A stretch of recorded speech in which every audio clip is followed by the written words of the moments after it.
Cryptid Hunters, Chapter 17. The Loboco Village. Marty and Grace watched with envy as Bo swung through the branches overhead, sporadically swooping down to grab Petey and take her for a joyride through the lush green canopy.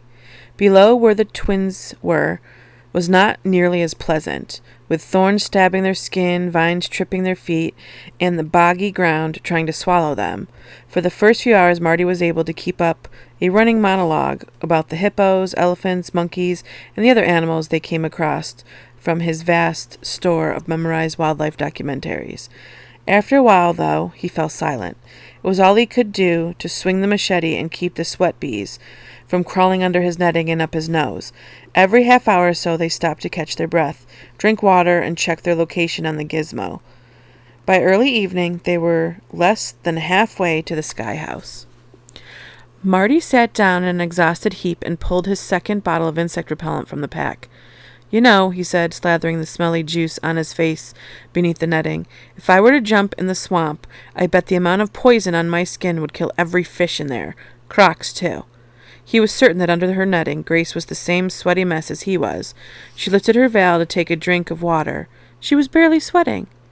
"What's the matter with you?" "I'm carrying the little pack, and I haven't been swinging a machete all day." Marty thought that by this time he would be carrying her as well as the big pack. That doesn't quite explain it, does it? He wiped his face with a dry shirt and wrung it out. "If I were stark naked carrying nothing, I'd still be sweating like Victoria Falls. Maybe you haven't noticed, but it's a little hot in the jungle." "I've noticed," Grace admitted with a worried expression. "Ever since we got here, something strange has been happening to me." "Like what?" "I can't explain it. I just feel—" She tried to think of the right word. "Comfortable, I guess." "In that case, you can use the machete when we—" A branch cracked to their right. Marty put his fingers to his lips and the binoculars to his eyes. "Unbelievable," he whispered. "It's an okapi with a calf." He handed the binoculars to Grace. About 50 yards away was the most unusual animal Grace had ever seen. It had a long, muscular neck, big ears, a beautiful sable brown body, and striped legs. "It looks like a short giraffe." "That's because it's related to the giraffe," Marty said. "The pygmies hunt them for their meat and skin. It didn't become known to science until the 1900s. The first live okapi reached Europe in 1918. Before that, nobody believed they existed." "Sound familiar?" "Sounds like another one of your wildlife documentaries," Grace answered. "It is, but that's not what I was getting at. The okapi was a cryptid until somebody discovered it." Grace handed the binoculars back to him. "There's a big difference between a giraffe and a dinosaur." Laurel said if we saw this area, we'd understand how a dinosaur could hide out for millions of years. Grace looked at their surroundings. The giant trees draped the thick lianas filled with chattering monkeys and birds. In soft sunlight, dappled ground covered with ferns and palms. She didn't think that the area concealed dinosaurs, but she was growing certain that there were other secrets hidden among the deep shadows, secrets she wasn't sure she wanted revealed. "We're not going to reach the Sky House tonight, are we?" De jour, Marty said. "In fact, I was just thinking this might be a good place to spend the night. The Sky House isn't far as the crow flies. But we're not crows, and I'm pooped." Speaking of corvids, he took the gizmo out of the pack and turned it on. The vid showed the Humvee pulling into a village next to a river. Marty checked the map. They're at a place called Loboco on the Ubangi River. As Wolf and Laurel stepped from the Humvee, they were surrounded by a large group of laughing, smiling people. The men and boys wore threadbare shorts and T-shirts with more holes than cloth. The women and girls wore sun-faded shifts and had lost their form and color long ago. Several of the older Loboco recognized Wolf. They crowded around him, shouting and pointing at his right leg. "They want to know how your leg grew back," Laurel translated. Wolf exposed his miracle by lifting his trouser cuff and showing them his prosthesis. This seemed to excite the Loboco more than if he had grown a real leg back. They all wanted to touch it, which Wolf invited them to do.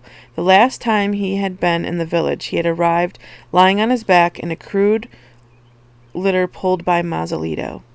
He didn't remember much about that visit because he had been in shock from blood loss, fever, and grief. The Loboco had taken care of him for more than a week until he was strong enough to be moved to a clinic run by missionaries 200 miles away. Despite his worry and weariness, he was very happy to see these kind people again. They were escorted to an empty hut to rest before a dinner in their honor with the village elder.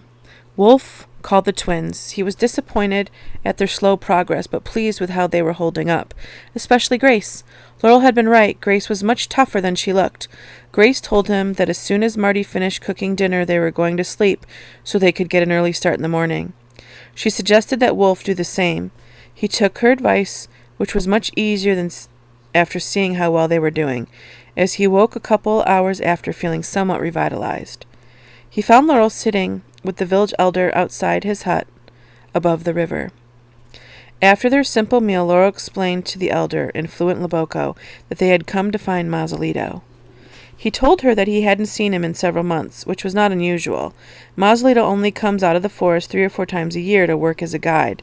In fact, a little over a week ago, a group of men were here looking to hire him for that very purpose. Wolf did not understand Loboco, but the look of concern on Laurel's face was clear. What did he say? Just a second.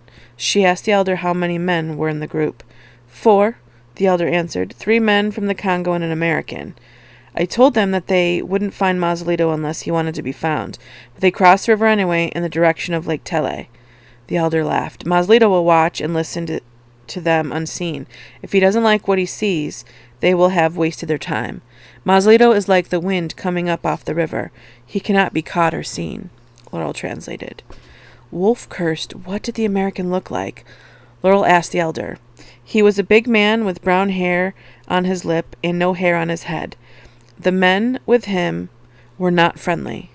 I hope they do not return. After Laurel translated, Wolf said, Butch McCall.